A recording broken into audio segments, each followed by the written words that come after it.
All right, welcome to Entrepreneurs Visiting Victor. I'm your host, Victor Dedaj. I hope you're having an amazing day so far. Today we have an awesome guest. She runs several businesses. She is a mother of 15. She is on a mission to help 1 million people break down the walls around their hearts. And she helps moms redesign their lives to one that consists of confidence, clarity, and joy. Let's welcome America's Supermom, LaChelle Adkins. How are you doing today, LaChelle? I am doing great, Victor. It is good to be back in your company. We have spent a lot of time together over the past, 6 to 7 months on Clubhouse. So I'm glad to connect with you again. It's great to have you on. It's always a pleasure and an honor having you on and listening to, because you always have a lot of great wisdom to share with us. So I'd like to get started, LaChelle, by asking you, how did you get started on your entrepreneurial journey? Yeah, so this is a long story, I would say, but we'll just keep it short. No, feel free to share as much as you can. People want to hear it. Well, I was an only child. So you mentioned that I have 15 children. So my journey began with really pursuing the quote unquote American dream. I was raised to really value education. And so I would call myself a high performer. And so went on that journey, went to college, all things, studied business. So I got my degree in marketing. However, I pretty much kind of put that career on the shelf because my husband and I did start our family when I was still in college. And so the numbers just kept rising. And I really felt like there wasn't room for me to be a mom and have a career at the same time.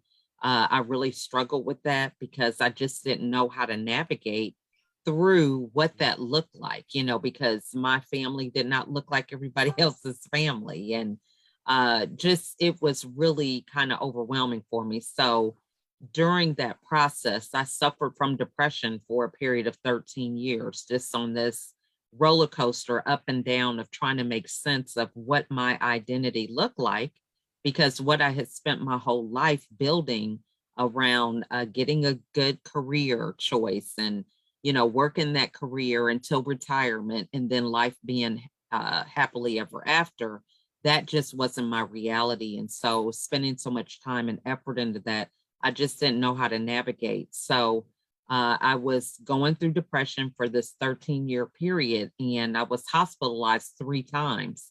And after my last hospitalization, I realized that a lot of my situation stemmed around me and my choices or lack of choices thereof. And so at that point of taking accountability for me, that's when I began my career as a lifestyle designer, is what I call it, coaching other moms on ways that we can implement strategies so that we can face all the obstacles that life throws at us with a smile instead of stress. So that's me in a nutshell. No, that is awesome. Thanks for sharing that. So, you went through a journey. You went into marketing. You wanted to have the regular corporate career. Then you and your husband started having a family. And then as the family got bigger, it got harder for you to do that because you had to be there for your kids. And you went through a period of pressure for 13 years, struggling with your identity. And you realized after you were hospitalized 3 different times, you realize it was a lot of what was happening was a result of your choices, or as you say, a lack of your choices. So you focused on responsibility and accountability, and that's something I think a lot of people struggle with, because being accountable is so hard. It's so easy just to blame other people, other factors outside yourself. So I think accountability, is so important, and it seems like one of your big desires and goals is to help other moms who are going through similar situations and help them become more accountable, realize they could do much more with their lives. So would you mind sharing a little bit more of some of the work you do with these moms who are struggling with depression, who are struggling with these choices, who are struggling with, having a career or not having a career, trying to balance maybe having a career, having family, or maybe working from home so they can spend more time with their kids? Yeah. So, you mentioned some great things, and really what really catapulted me a lot was this pandemic. I was a part of several Facebook groups, and my network grows tremendously all the time because I do have my own podcast and I'm a TV producer. But during that time of the pandemic, I had a lot of master classes to really help women with just that navigating through what life looked like being a stay-home mom and your children being at home, with this pandemic in a virtual setting. And so that really is something that I'm passionate about. I offer a lot of group coaching as well as individual coaching for women to really tone in on what those strategies look like. I think the first thing of the most importance is your mindset. For years, we have struggled with the idea that moms can do it all. And although I believe that that may well have been true, we have done it all because we have been a lot of times in survival mode. And I really want to empower moms to work smarter, not harder. So many things that we just believe that we have to do. And when we begin to hone in on what some of our skills and strengths are, we can find ways to do that to where it doesn't have to cost our sanity or relationships or feeling like we have to choose between a career and being a mom. We can do all of these things simultaneously. So that is really what I'm about. And I think education is a part of that, which is why I try to really be involved in a lot of different areas. I believe in multiple streams of income, whether you have one child or 15. As we can see with this pandemic, if you have all your eggs in one basket, so to speak, if that basket was live speaking, okay, you would really be blown out of the water right now with what happened with this pandemic, where live events were no longer a part of our reality. So with that being said, I just use every platform that I can to really educate, because I think education is the key. We don't know what we don't know. And that was really my issue. I didn't know what I didn't know. You're right, and yeah, and you're right. This pandemic, the last couple of years, has definitely changed everything. I mean, in 2015, if you said predict where you would be 5 years from now, I think everyone would be wrong, because no one could foresee what was going to happen. Like you said, people who focus on one stream of income who were doing really well. You gave the example of public speakers, things dried up. People who had travel clubs, things dried up for because people stopped traveling for a while. So you just never know. So it can be very dangerous relying solely on one stream of income. So I'm glad that you are teaching other moms how to have multiple streams of income, because that is very important in this day and age. You just don't know. And with technology, also, things are changing. Technology and pandemics, man, you never know what it can do to that one stream of income. So I agree. That is a very important point for people to keep in mind. And you mentioned about mindset. That is so important, because so many people, because of the way they were brought up, from their families, their teachers, their friends, they don't have that powerful positive mindset. They have a negative mindset very often. They don't believe they have the abilities, but they don't have the belief that they can do it. So I'd like you to share a little bit. How do you help people with their mindsets? Because I'm sure some of the moms you're dealing with, they just don't think they can do it. They don't believe they can do a lot more. Even though it's obvious, I'm sure when talks to these are very talented moms. Yeah, I think the first thing is having a scarcity mindset versus abundance mindset. Now, if many people hear my story, they see, my accolades when it comes to academics, they're thinking, man, she is on the road to success. But one of the things that road taught me was scarcity. It was very hard for me to ask for help. I was really caught up in what I could do. And I had this mindset that, everything depended on me. I was afraid to let go of sharing the spotlight, so to speak, afraid that other people would take my credit. And, that really led me on this path that was dark, because I had that mindset with my home. I was the one who was trying to do all the things, the cooking, the cleaning, and taking the kids to practices. And I didn't even think about division of labor or, honing in on whose skill set was good at what, so it left me in this place where I was really thinking that I had to do it all. And so I think the first way to combat that is to realize that, it takes a team. Everybody can't do it alone. And those same principles really help us to have success in our business. Because if you're the only one that's running your business, you can't go on vacation. You can't be sick. You can't have a day off because your business is not going to run. So I really am grateful now, even though it was a hard struggle where it was really my own personal journey that really got my attention, but really honing in on the fact that, to delegate is really just sharing the spotlight with someone. It's giving them the opportunity to shine. And, for years I thought, man, delegation is me giving my power away. And it's totally not that. So just transforming some of the limiting beliefs and things that have left us stuck and paralyzed in fear is really the main basis that I teach through master classes and group coaching. Now, that's some really good stuff there. A difference between a scarcity mindset and an abundance mindset. And a lot of people, I've been in your position too. There have been times I've been afraid to let go, and a lot of people do. And I think part of it comes from insecurity. They're afraid of what will happen. They feel like I need to do everything. And the problem is, if, like you said, if you have to do everything, you can't duplicate yourself. And like you said, you can't take any breaks. You can't go on vacation. And if you go into the hospital for a couple months, guess what? Your business is dead for 2 months, and maybe you may not recover from it. So that's very important that you realize you need to delegate. And all the most successful people I've ever talked to or interviewed, they all tell me, I focus on the things I do best.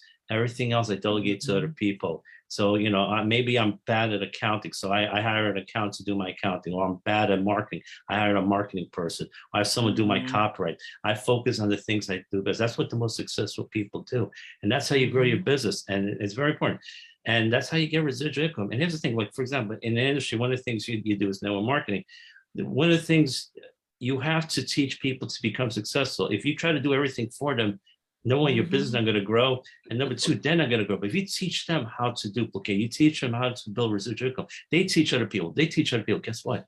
You're a lot more successful. You know what? You can go on vacation for a month and your business will still keep growing as a result. So I think that's a very important point you brought up, because so many people, they're afraid. They think if they teach people, and this happens in regular jobs, they're afraid if they teach people, managers sometimes are afraid to share their knowledge with other people because they're afraid if they teach their subordinates, they're going to lose their jobs. But what usually happens is the more you teach them, the more you share your wisdom with them, the more you get respected as a manager. And actually, the higher up the organization you tend to go. But the insecure managers are afraid to show other people. Those are the managers usually don't go up the corporate ladder. So you tend to be more successful, whether it's an entrepreneur or in a regular job, the more you share with other people, because it feeds you to do the other things that are more important. So those are some really great points you did. And as a result, I have to imagine that's one of the reasons why you're able to run several businesses, running this family of 15 here, because you're teaching your kids the power of transformation delegation, right? So true. And I think I love the point that you mentioned about really sticking with the thing that you do well. The joke that I always share with people is that, hey, I'm just not tech savvy. Okay. If anything was to happen with this recording or something, it's like, hey, I can't help you. And I am able to admit that. And I think if we're able to embrace the things that we don't do well, we can eliminate that feeling of feeling like we have to be perfect in everything. A lot of people don't pursue a lot of opportunities because they're like, well, I don't know how to do X, but you don't need X for the whole project to be successful. From you can get X from somebody else, and you can do Y if that's what you do. And I think sometimes we get that tunnel vision of thinking that we have to have all or nothing, rather than recognizing, you know what, I'm good at, the behind the scenes of the editing, but you can do the video and I'll do the copy, for the post or whatever. We are so focused on making sure we manage all those parts instead of really understanding that the more you stay in your lane, the easier it is. You think about LeBron James, we know him for basketball. So if he is clear about his skill in basketball, every basketball opportunity that comes his way, he can take it. And it may look like, man, you're everywhere playing basketball, but that's because he's staying in his skill set. So it has the opportunity to open up a lot more doors because you can have tunnel vision on what you do well. And you could show up at any party or any situation, always being prepared to show up at your best because that's what you're focusing on. Yeah, and that's a very good point. You got to focus on the things you're best at, and it makes me think of something it's a trap. I think a lot of people fall into because, especially, you have a lot of responsibilities, a lot of things, tasks you got to do. Is I think multitasking can be very dangerous. I think because people think they could do 3 or 4 things at once, but studies show your brain cannot do that. You're actually going back and forth between the two, and these studies show you're actually a lot less productive and your performance suffers. So would you mind talk a little bit about multitasking and how you're able to be productive or your businesses, having to juggle a lot of different things? Yeah, I think multitasking is similar to mindlessness, and I was listening to a podcast earlier today, and it was talking about how when we learn to meditate, we learn to take control of our consciousness, which prevents a lot of mindless activity that just happens on autopilot and doesn't serve us. So, for example, if you are mindless, you will get a bag of chips, be thinking about other things, and before you know it, you've eaten the whole bag. Whereas if you take the chips and you portion out a certain amount and put it on a plate, then you could limit what it is that you want to limit that capacity to be for that session of eating. And so often that's what we're engaged in. When we're thinking that we're multitasking, we are mindless about whether it's a comment that we're making for somebody who made a post on our situation, or, we are distracted by our kids and, not really engaged in Clubhouse, right? We have all these different things that can really impact how we show up. And so if we begin to transform that mindset to being more mindful, we can be present and intentional and really have more impactful conversations. We can make more impactful statements that can really give people the insight necessary behind the quote unquote highlight reel that people are looking at. They look at this video and they're probably thinking, hey, they sound like they have it all together, or wow, Victor's great. He can interview people. And how does he do it? Well, the thing about it is you're able to be present, which can affect how you show up, because everybody has things going on in the background. I have my kids here, they're in another room, my older ones that are not in school, and they are making noise, cooking or whatever the case is. I have papers right here on my desk and books and stacks, and it's like, man, you look at what's going on the other side of this computer and you'd be like, this is crazy. But that doesn't have to impact how you show up, because we don't have to be perfect all the time when we are in a situation. We just have to be mindful and intentional. Yeah, I like that, being mindful and intentional and present and being attentive. You got to be present in every situation that you are, and it's going to affect your relationships. And in any business you're in, your relationships are very important, and people can usually sense when you're fully there, you're fully present, and when you're not. So if you're not really fully paying attention, the most popular people, the most popular politicians, for example, I just read these guys, when they meet someone, they make them feel like they're the only person in the world, even though there are dozens of other people around them. And that makes all the difference in the world. And I'm glad you brought up meditation and, the difference between that and mindlessness, because meditation is so important, because if you can do that sit for, say, 15 minutes a day, number one, it shows you can control your time for 15 minutes. Very often we let time control us instead of letting us control time. And meditation will help you control time. So I thought it's a great thing you brought that up. And it does so much for you. It clears your mind. It gets you away from that Mhm. mindlessness, and it helps get the creative juices going on. It really gets Mhm. your subconscious mind going.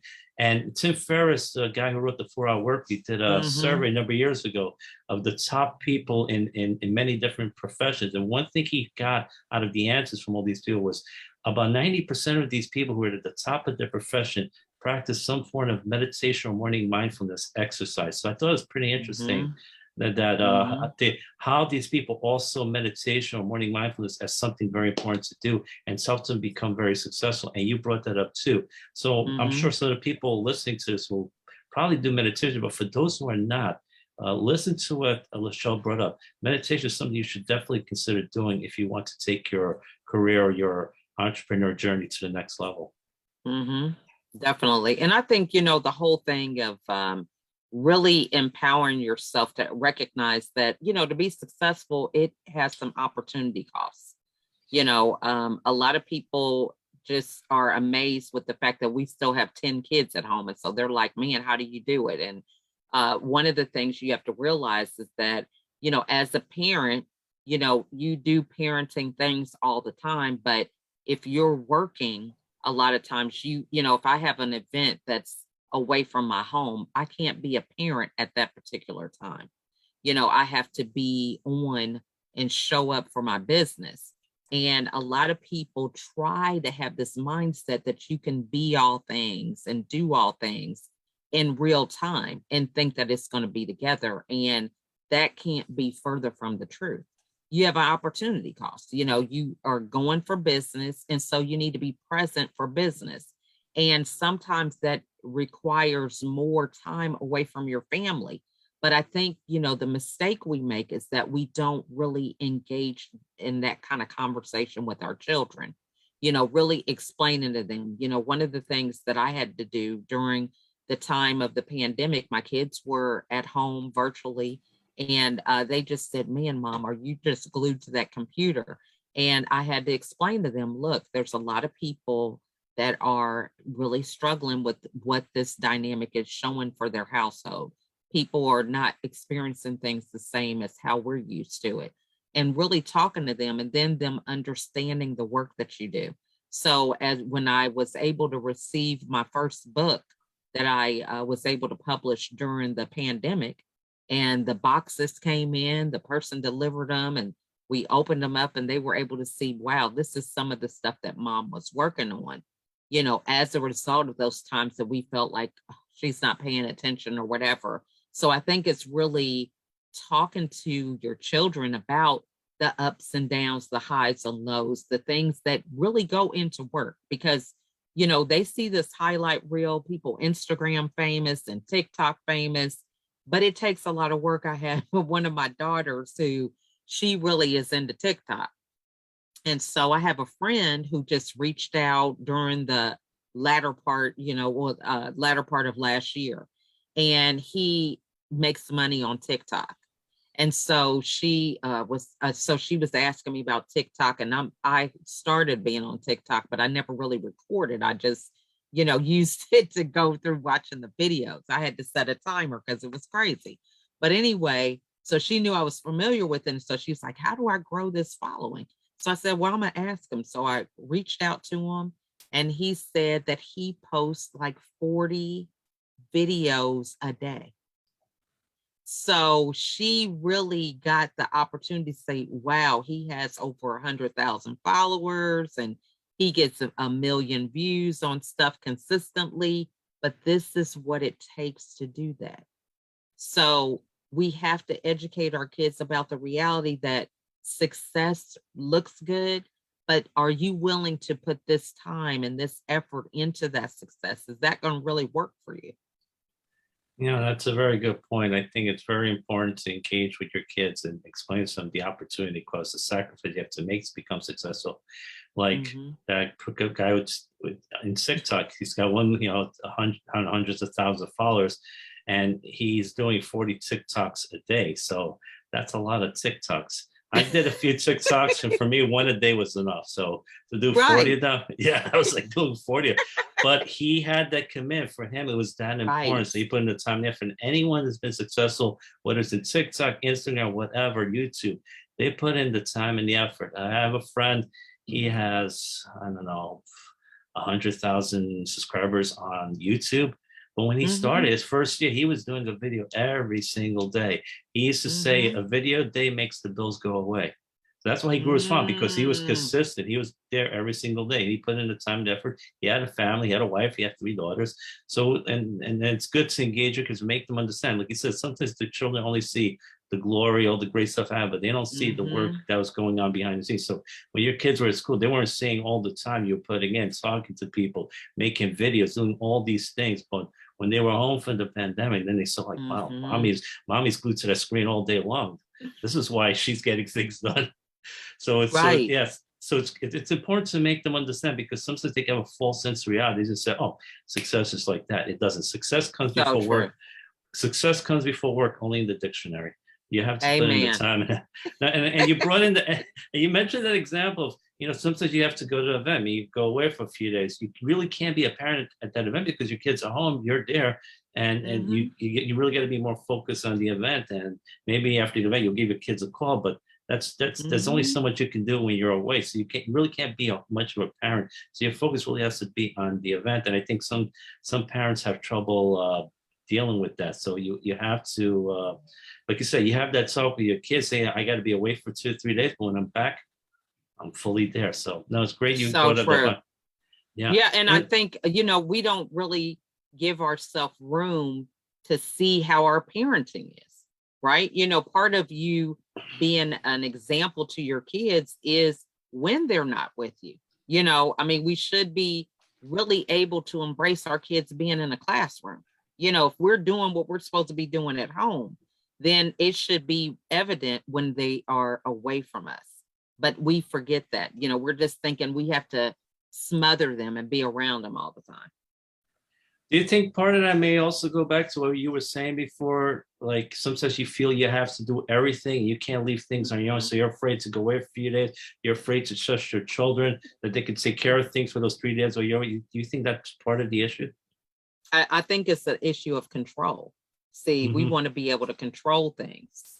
And when we're able to recognize what we can and can't control, one example that comes to mind with me is one year we had my daughter was her first year in school. She was in kindergarten. And so at the end of the year, you have the award ceremony. So each of our kids had different awards based on their age group.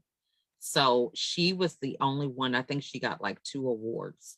So all of her brothers and sisters got more awards than her. She was devastated.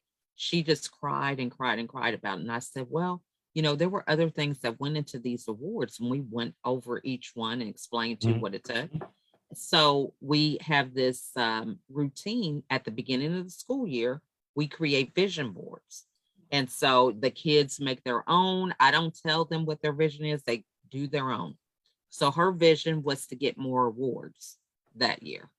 So I said, well, do you understand what it takes? It's going to be maybe turning your homework in early or asking more questions and getting better grades or being more engaged.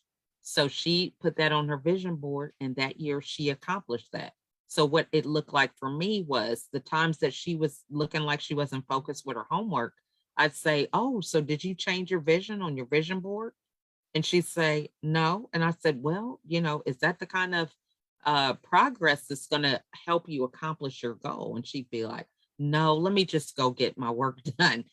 So it didn't look like I was nagging her. I was supporting what her vision was for herself. And I think we don't allow our kids the ability to be their own guide. We don't allow them to recognize that they really have it within themselves to determine what their outcomes can be on whatever they choose to work towards. I like that idea of supporting their vision, and the idea of the Mhm. vision boards is so helpful. And like you say, you weren't telling her what to do. You're saying, well, you following what's on your vision board. She's like, oh yeah, right, I'll take care of the work. I'll do the homework. No, I think that's a great idea. Sometimes parents just, maybe the younger they are, you might tell them everything what they need to, but as they start getting old, Mhm. you have to have them come up with the idea themselves, have them think of the solution. You can encourage them, guide Mhm. them, but that's what you would do when you're doing, just having her come up with the idea, saying, oh, I need to do this, instead of just saying, Mhm. well, why aren't you doing it? But you asked her a question, then she came up with the solution herself. Oh yeah, I have to get back Mhm. to this. So I think Mhm. that's how they're able to create, to think more creatively, have Mhm. them come with, and you know what, and they love, and I'm sure from your kids, they love it when you respect them enough that you allow them to come up with the Mhm. solution instead of telling them everything. Mhm. Yeah. And I think it really helps as a parent to really witness, what you have taught them. You know, we don't really give them a chance to um, share with us what they've learned from us. It's always, I know I was on this pattern of, I felt like I was always disciplining them, right? Because it's like, hey, put your plate up, push your chair in, put your shoes away, clean your room, all these different things. It's more like commands. And I heard in a podcast the other day that you can get a lot more accomplished if you make requests rather than commands. So that really stood out for me. Yeah, make requests instead of commands. I agree. When Mhm. you make a request, it sounds like okay, because you give them the control whether to do it or not. But you tell Right. them what to do, they feel like they're not in control and they resent it. It's interesting because it Mhm. works similar to sales. If you tell them everything Mhm. what to do, the prospect will not do it. But if you ask them a question, have them come up with the idea themselves. If you have them come up with the solution themselves, they're much more likely to join you or buy for you. So it's interesting. The less you tell them Mhm. what to do, you make them come up with the idea. You ask them the question, asking question, making requests. It's so important. It makes Mhm. people feel validated, and I'm sure your kids feel Yes. validated. They feel appreciated, and they Mhm. feel more respect. And they said, and they're more willing to do these things, right? And when things don't work out, they don't feel uncomfortable about coming back to you. Hmm. They don't have this thing of I told you so. It's Hmm. like, man, you know what? I didn't even see that. And then, we have a discussion about it. Well, just only thing you could do is kind of bookmark that. And then the next time you can recognize it if it comes up again, right? Because we're all going to make mistakes. And depending on our learning style, we'll have different kinds of mistakes. Some people, they have to learn. In my case, it took me 3 times being in the hospital before I finally got the message, right? Yeah. So, or whether we're in denial, right? Or we're distracting ourselves on purpose. Is this, it's really based on where we're at that particular time on how we're going to learn that lesson or, how it's really going to show up for us. Yeah, and you mentioned a very important point there about not being afraid to make mistakes because we're all going to make them. Thing is, if we learn Mhm. from it, that's fine. I think a lot of people, and it starts very often when their children are afraid to make mistakes because they got yelled at, they got punished, and at school, Mhm. you were not rewarded for making mistakes, you were punished, and at work, a lot of times, when you're at a job, the boss will not congratulate you for the good things you do, but when you do something wrong, the boss will yell at you and say, "Oh man, you get yelled at, you lose promotions, bonuses, whatever. Sometimes you get terminated." And when you're afraid to make mistakes, you will not take those chances, those risks to do those great things that can make you have a better life, be more productive, be more successful. So, a lot of Mhm. times, and it's great you're able to teach your kids not to be afraid to make mistakes, to fail sometimes, as long as Mhm. they can get up and learn from their mistakes. I remember reading, I forget what book it was in, but there was this guy became, I think, a successful scientist. He says one lesson he learned when he was young, he spilled a bottle of milk and he was afraid his mom was going to yell at him. And his mom said, you know what? Okay, well, let's clean up the mess and let's see how we can learn not to drop it the next time. And he felt so good that Mm. the mom did not scream at him, didn't punish him. They said, okay, we'll just learn how to not do it the next time. And he felt like he felt freer. He felt like he didn't need to be afraid to make a mistake in front of his mother. So when Mhm. parents are able to do that with their children, the kids are like, I think, are not going to be afraid to take more risks, take more chances, and try to improve their lives as a result. So that's why I'm glad you brought up that point, because I think some Mhm. parents miss out on that, and it can do some damage to the kids as a result. Would you agree? So true. I mean, I think, it really is a disservice that we do to our kids because we expect them to be better than we were. It's like, we don't want them to make bad friends or make a bad grade or, experience sometimes bullying or being the product of gossiping or them gossiping. We just try to protect them from life things that happen. We don't equip them with the right skills or Mhm. tools on how to navigate through that and what that looks like. And so, I know in my case, it was really hard for my kids because they felt that I never really had any problems.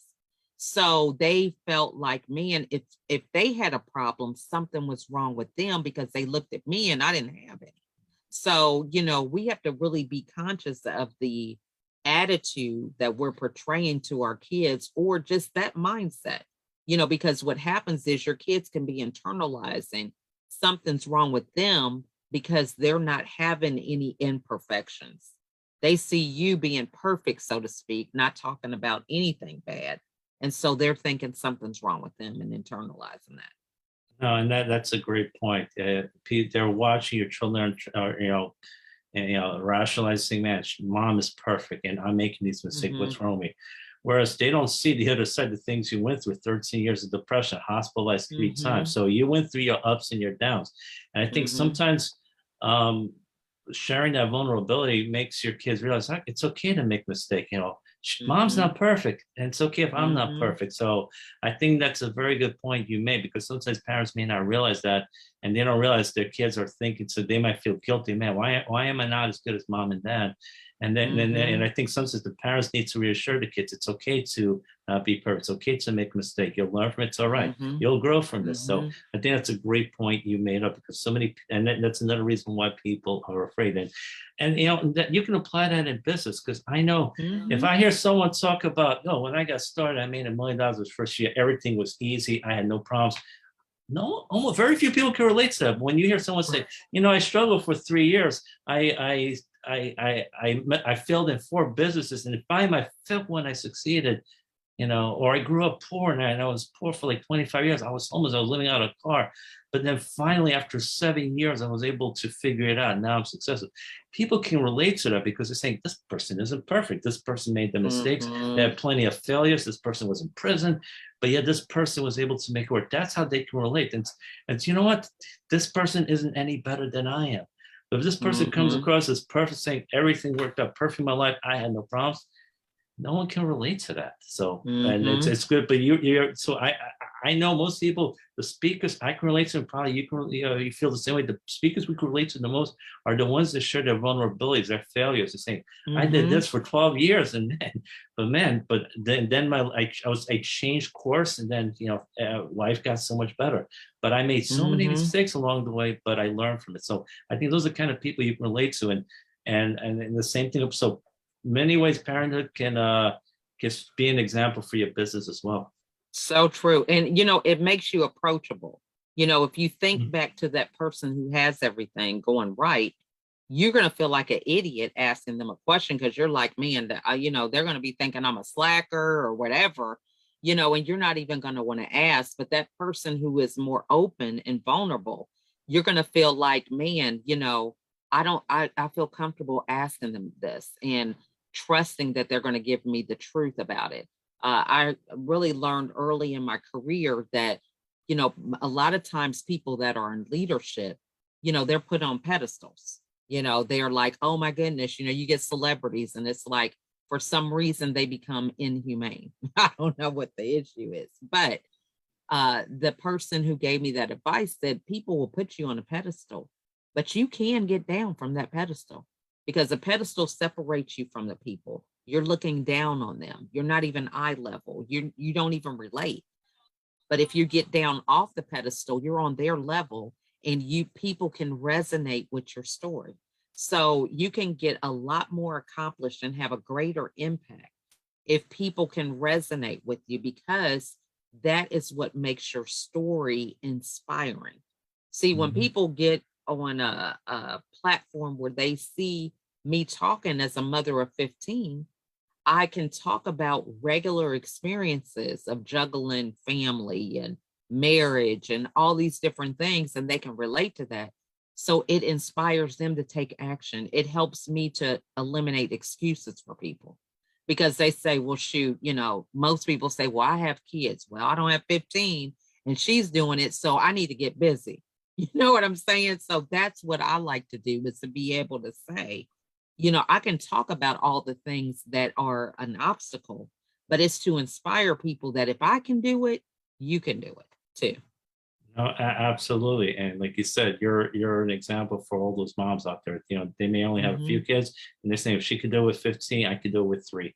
So you're right. Mhm. They don't have an excuse, like you said. I did it with 15 kids. I'm running several businesses and I'm managing the household. I can do it, you can do it. So you're right. You can Mhm. be a great example to other people. You're approachable. People may put you on a pedestal, but like you said, Mhm. you can bring yourself down from it.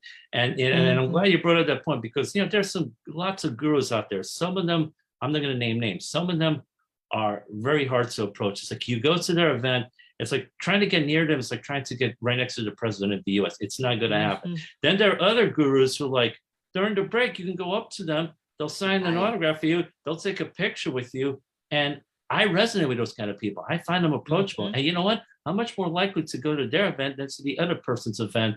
Where they only take a photo with me if I sign up for the $10,000 coaching course, which is like 6 months from now. I'm like, well, I Right. can't resonate with that. But like you said, if you make yourself approachable, people can resonate with the things you do. You make yourself approachable, people can identify with you, with your story. Mhm. It's the story that's real. That kind of person is very attractive, and Mhm. I'm glad you're out there to inspire a lot of moms out there, because especially like industry, for example, like network marketing. That industry Mhm. is like 75% females, overwhelmingly moms working from home. They want to be with their Mhm. kids and want to bring income to the family. And to see an example like yourself saying, "Wow, she can do it, I can do it," and it's great we Mhm. have moms like you that can inspire other moms. That they can have this life. They can have a good life. Mhm. They can accomplish anything that they want, and it's good that Yeah. you're able to do that. It's Well, awesome and I stuff. appreciate that. Thank you so much for those kind words. And I think, it's also a testament to collaboration.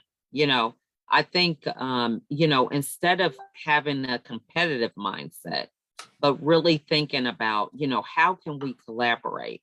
And, you can cover a lot more ground if you collaborate rather than compete. We just did an interview on my platform last week. Now, this week, we're doing your platform. And so I think it's important to recognize, man, we can go a lot further together than trying to do it by ourselves.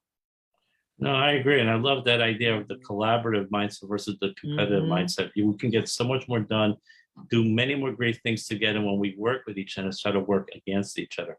And I think a lot Mm-hmm. more people understood that.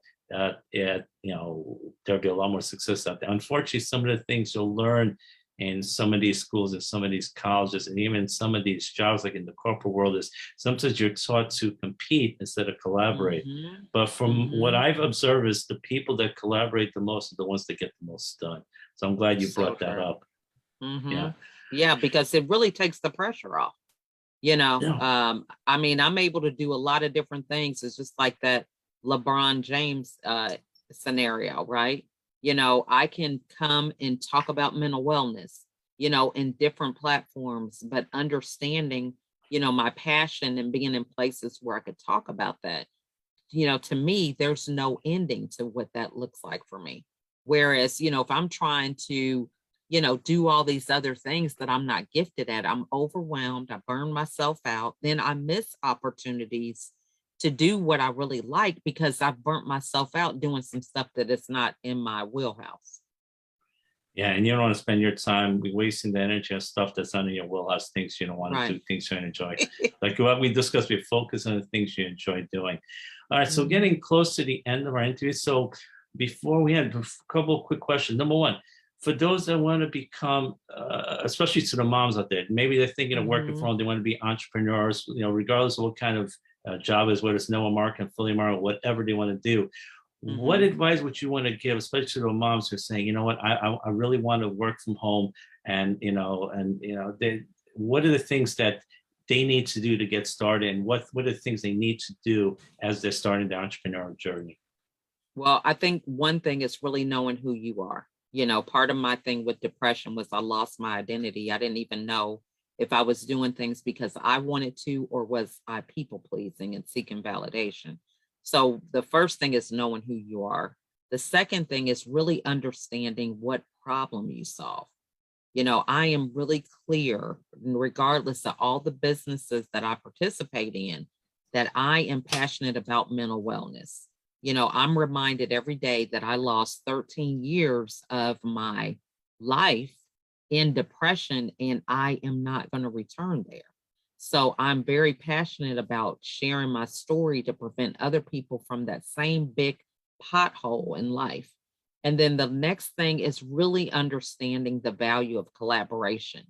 You know, um, when you learn how to collaborate, you learn to really take a lot of the pressure off, the pressure off of feeling like, people are competing, the pressure of not feeling comfortable asking questions, the pressure of, not feeling like things have to be perfect. Mhm. Because, all those things are ways that we can paralyze ourselves because we have these unrealistic expectations based a lot of times out of ignorance, because we really haven't experienced these things. We don't know what we don't know, and we're afraid to ask and things of that nature. So, really knowing who you are, really being open about being able to face that, and then knowing the problem that you can solve, what you're passionate about, and learning how to collaborate. Those will be three key things I'd say to keep in mind. No, and that is a lot of great stuff out there. And then when you were talking about mental awareness, mental illness, I was looking at a Mhm. quote you saying, "A smile a day can help keep mental illness away." So that's Mhm. and then that is a big issue in this country. So I'm glad you're helping people deal with that and realize you dealt with depression for 13 years, and there's a lot more people that deal with it. And a lot of these people are very successful people, but we don't see that behind the scenes. So it's definitely Mhm. a very important issue. So I'm glad you're helping people deal with it. So I Well, want to thank say, you. and I want to say thank you, LaChelle, America's Supermom, for being on this show. It was a pleasure and honor having you on, my friend. I love all the great wisdom you shared, a lot of great value, and it's great to see people like you helping a lot of people out there and making a big difference in this world. And before I let you go, my friend, if Mhm. people want to reach out to you, what is the best way for them to contact you? Well, they can reach me on any social media platform, and actually, you can Google me. I got a lot of content out there. I'm on YouTube, Instagram. I do a lot of videos to educate people. So, yeah, any of those platforms. And again, I want to thank you for giving me the opportunity to share with your audience. You asked great questions, kept me on my toes. So it's been a pleasure to be here. Thanks again for being on. So remember, LaChelle Adkins, you can find her on pretty much any social media platform. You can just Google her name and she'll pop up. Mhm. But thanks again for being on the show. Have an amazing day, my friend. All right, you too. Thank you. Bye bye. Bye.